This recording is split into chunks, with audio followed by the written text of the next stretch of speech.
आप कितना पैसा कमाते हैं ये मायने नहीं रखता है, आप कितना पैसा बचाते हैं ये मायने रखता है। अधिकांश लोगों के साथ ये समस्या है कि वो पैसा तो बहुत कमाते हैं लेकिन बचत कुछ भी नहीं होती। क्या आपके साथ भी ये समस्या है? क्या कारण है इसके पीछे? इसके पीछे जो सबसे बड़ा कारण है वो है फाइनेंशियल एजुकेशन का ना होना। फाइनेंशियल एजुकेशन आज के समय में बहुत ही ज्यादा जरूरी है। मैं राम प्रजापति आपके लिए लेके आया हूं one of the best personal finance book rich dad poor dad की समरी। इस बुक से रॉबर्ट ने अपने रिच डैड से सीखे हुए 6 सबक के बारे में आज हम बात करने वाले हैं जो रॉबर्ट को रिच बनाते हैं। चैनल पर पहली बार आए हैं तो चैनल को लाइक कीजिए, शेयर कीजिए और सब्सक्राइब जरूर कीजिए। पॉइंट नंबर 1, अमीर लोग पैसे के लिए काम नहीं करते, उनका पैसा उनके लिए काम करता है। रॉबर्ट के रिच डैड कहते हैं कि दुनिया के अधिकांश लोग एक चूहा दौड़ में फंसे हुए हैं। वो एक अच्छे स्कूल में पढ़ते हैं, एक अच्छी डिग्री लेते हैं और फिर निकल पड़ते हैं नौकरी की तलाश में। वो एक अच्छी नौकरी लगने के बाद सेटल होते हैं और फिर शादी करते हैं और अपने दाम्पत्य जीवन की शुरुआत करते हैं। और यहीं से शुरुआत होती है रेट रेस की, चूहा दौड़ की। वो अपने परिवार के लिए एक अच्छा सा मकान लेते हैं, एक अच्छी सी गाड़ी लेते हैं और उस मकान में एक अच्छा सा फर्नीचर करवाते हैं और फिर पूरी जिंदगी ईएमआई भरने के लिए नौकरी करते रहते हैं। जब भी उन्हें कुछ मौका मिलता है, अवसर मिलता है, वो कुछ न कुछ और खरीद लेते हैं और इस सब के चलते वो एक लोन के नीचे दब जाते हैं और लाइफ टाइम नौकरी करते हैं। कुछ लोग इस चूहा दौड़ से, इस रेट रेस से बाहर भी निकलना चाहते हैं लेकिन जब तक उन्हें समझ आता है बहुत देर हो चुकी होती है। परिवार की जिम्मेदारी, समाज में इज्जत खोने का डर, बच्चों की शिक्षा की जिम्मेदारी, इन सब के चलते वो जिंदगी भर नौकरी करते रहते हैं। वो इस रेट रेस से बाहर ही नहीं निकल पाते। वो समझ ही नहीं पाते कि वो मेहनत तो बहुत ज्यादा कर रहे हैं लेकिन उनकी मेहनत का फायदा किसी और को मिलता है।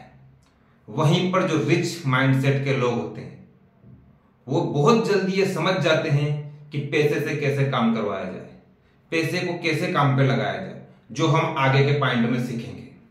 Point number 2, financial education is very important. Robert के रिच डैड कहते हैं जो रिच माइंडसेट के लोग होते हैं वो अपने लिए एसेट्स बनाते हैं और पुअर माइंडसेट के लोग अपने लिए लायबिलिटीज बनाते हैं। एसेट्स क्या होते हैं? एसेट्स वह होते हैं जो आपकी जेब में पैसा डालें और लायबिलिटीज आपकी जेब से पैसा निकालती है। एक उदाहरण के माध्यम से समझते हैं। एक व्यक्ति एक कार खरीदता है ईएमआई पे और उस कार को रेंट पर लगा देता है। वहां से उसको जो किराया आता है वो उसके लिए एक एसेट्स होता है क्योंकि वहां से उसको पैसा आ रहा है। वहीं पर दूसरा व्यक्ति वही ईएमआई पर कार खरीदता है और उसे अपने पार्किंग में खड़ा कर देता है और उसकी ईएमआई पे करता है। ये उसके लिए लायबिलिटीज है। रॉबर्ट के रिच डैड कहते हैं कि किसी भी इंसान को अगर अमीर बनना है तो उसे अपने जीवन में सबसे ज्यादा एसेट्स बिल्ड करना चाहिए, संपत्ति वाला कॉलम बढ़ाना चाहिए और लायबिलिटीज को जितना कम कर सकते हैं उतना कम करना चाहिए। कि हमारी शिक्षा नीति में हमें यह नहीं सिखाया जाता कि पैसे से पैसा कैसे बनाया जाए। पॉइंट नंबर 3, अपने काम पर फोकस करें, अपने आप पर ध्यान केंद्रित करें। रॉबर्ट कहते हैं कि मैं जब भी किसी व्यक्ति से बात करता हूं और उनसे पूछता हूं कि आप क्या करते हैं तो वो कहते हैं मैं डॉक्टर हूं, मैं बैंकर हूं, मैं टीचर हूं। फिर मैं उनसे पूछता हूं क्या आपका स्वयं का बैंक है, क्या आप खुद का हॉस्पिटल है? तो वो कहते हैं नहीं, हम वहां पर जॉब करते हैं। तो आप वहां पर नौकर हैं, आपकी मेहनत का फायदा किसी और को मिल रहा है। ऐसे ही व्यक्ति दूसरे लोगों को अमीर बनाते हैं। नौकरी जीविका चलाने के लिए एक अच्छा माध्यम है लेकिन नौकरी के साथ साथ अपने काम पर भी फोकस करें। चाहे अपने लिए बड़ी कंपनी ना खड़ी करें लेकिन अपने लिए कुछ ऐसे एसेट्स जरूर बनाएं जो आपको अमीर बनाते हैं, न कि किसी दूसरे को। जीवन में अमीर बनना है तो एसेट्स बिल्ड करना बहुत ही ज्यादा जरूरी है। पॉइंट नंबर 4, सीखने के लिए काम करें, पैसे के लिए नहीं।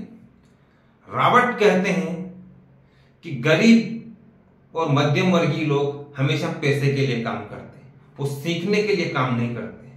गरीब आदमी को हमेशा उसकी नौकरी की चिंता सताती रहती है, इसी डर से वो समय से नौकरी जाता है, कभी देर नहीं करता, कभी घर से हमेशा जल्दी निकलता है, क्योंकि उसको डर होता है सैलरी कट हो जाने का, नौकरी से निकाले जाने का। वहीं पर अमीर आदमी नए नए स्किल्स सीखने के लिए काम करता है। और रॉबर्ट अपने जीवन का एक किस्सा सुनाते हैं। एक समय की बात है कि रॉबर्ट का सिंगापुर में एक लेडी पत्रकार ने इंटरव्यू लिया और उस पत्रकार ने उनसे पूछा कि मैं आपकी तरह बेस्ट सेलिंग लेखक बनना चाहती हूं, मैंने इंग्लिश साहित्य में एमए किया है और मैंने एक बहुत अच्छी बुक भी लिखी, लेकिन मैं आपकी तरह बेस्ट सेलर नहीं बन सकी। तो रॉबर्ट उनसे कहते हैं कि आप बिक्री करना सीख लीजिए। वो लेडीज को बड़ा गुस्सा आता है और वो कहती है कि मैं इतना घटिया काम, बेचने की कला कभी नहीं सीखूंगी, कि मैंने एमए किया है, मैं बेचना क्यों सीखूं। ऐसे ही लोग अपने ईगो के चलते, अपने अहंकार के चलते कुछ नया सीखने का प्रयास नहीं करते, और जब वो नया नहीं सीखते तो वो आगे नहीं बढ़ते। आपको पैसे के लिए नहीं, नया कुछ सीखने के लिए काम करना चाहिए, अपने स्किल्स को बढ़ाना चाहिए और उस क्षेत्र में आप एक अच्छा बिजनेस खड़ा कर सकते हैं। पॉइंट नंबर 5, अमीरी के रास्ते में आने वाली बाधाएं। अमीर तो हर व्यक्ति बनना चाहता है और अमीरी की राह पर निकल भी पड़ते हैं। बहुत सारे लोग अमीर बनने के रास्ते पर निकल जाते हैं, लेकिन अमीरी के रास्ते में आने वाली समस्याएं उनको कहीं ना कहीं रोक देती है, वो फिर उस रास्ते से भटक जाते हैं। क्या है वो समस्याएं? रॉबर्ट ने 5 समस्याओं के बारे में बताया है। डर, निराशावाद, आलस, बैड हैबिट्स और ईगो, अहंकार। अधिकांश लोगों को यह डर होता है कि कहीं मैं सफल नहीं हुआ तो लोग क्या कहेंगे, कहीं मेरे पैसे डूब गए तो। उनको कहीं अमीर बनने की खुशी से कहीं ज्यादा उनको पैसे कमाने का डर होता है, और इसी डर के कारण वो कभी आगे नहीं बढ़ पाते। अगर आपको जीवन में आगे बढ़ना है तो थोड़ा सा रिस्क लीजिए, थोड़ा सीखिए और आगे बढ़िए। पॉइंट नंबर 2, निराशावाद, डाउट। बहुत सारे लोगों को यह डर लगा रहता है, ये अपने आप के ऊपर संदेह रहता है कि मैं ये कर नहीं पाऊंगा, ये मैं कर नहीं सकता, मैं इसमें फेल हो जाऊंगा तो लोग क्या कहेंगे। और इसी डर और संदेह की वजह से वो कभी आगे नहीं बढ़ पाते। पॉइंट नंबर 3, आलस, लेजीनेस। कुछ लोग आलसी होते हैं, वो हमेशा कहते रहते हैं कि मैं इस काम के लिए अभी तैयार नहीं हूं, मैं परफेक्ट होने के बाद करूंगा, मैं और आगे बढ़ने के बाद करूंगा, इस काम को बहुत अच्छे से सीख जाऊं फिर करूंगा, अरे अभी तो बहुत टाइम है, मैं कर लूंगा, मैं परसों कर लूंगा। और इसी आलस के कारण वो कभी सीख नहीं पाते हैं और आगे नहीं बढ़ पाते हैं। कुछ लोगों की बैड हैबिट्स होती है। बैड हैबिट्स क्या होती है? वो खर्चा करने में कभी विचार नहीं करते, पैसे का मैनेजमेंट ठीक से नहीं करते, वो निवेश करने को सीखना ही नहीं चाहते, और कुछ लोग पहले ही पैसा खर्च कर देते हैं, उनके पास निवेश के लिए पैसा ही नहीं बचता। जबकि रिच माइंडसेट के लोग पहले निवेश करते हैं, बाद में खर्चा करते हैं, वो अपने पैसे का एक बजट बनाते हैं, एक मैनेजमेंट बनाते हैं। पॉइंट नंबर 5, ईगो, अहंकार। बहुत सारे लोगों के अंदर ये अहंकार होता है कि ये जो स्किल मैंने सीखा है इसे मैं किसी के साथ शेयर नहीं करूंगा, किसी के साथ नहीं बांटूंगा, और इसी के चलते वो स्किल उनके पास सीमित रहता है और वो ज्यादा पैसा नहीं कमा पाते, क्योंकि वो स्किल को बेचकर पैसा कमाने की कला को नहीं सीखना चाहते, नई कला नहीं सीखना चाहते। उनको अपने आप पर अहंकार रहता है। वहीं पर रिच माइंडसेट का व्यक्ति अपने नॉलेज को, अपने स्किल को शेयर करता है और नई स्किल सीखता जाता है। अगर आपको ये वीडियो अच्छा लगा है तो इसे लाइक कीजिए, शेयर कीजिए और चैनल को सब्सक्राइब जरूर कीजिए। और मैं आपसे पर्सनली ये रिक्वेस्ट करता हूं कि अपने जीवन में एक बार rich dad poor dad book को जरूर पढ़िए, ये आपके जीवन को 360 डिग्री बदल देगी।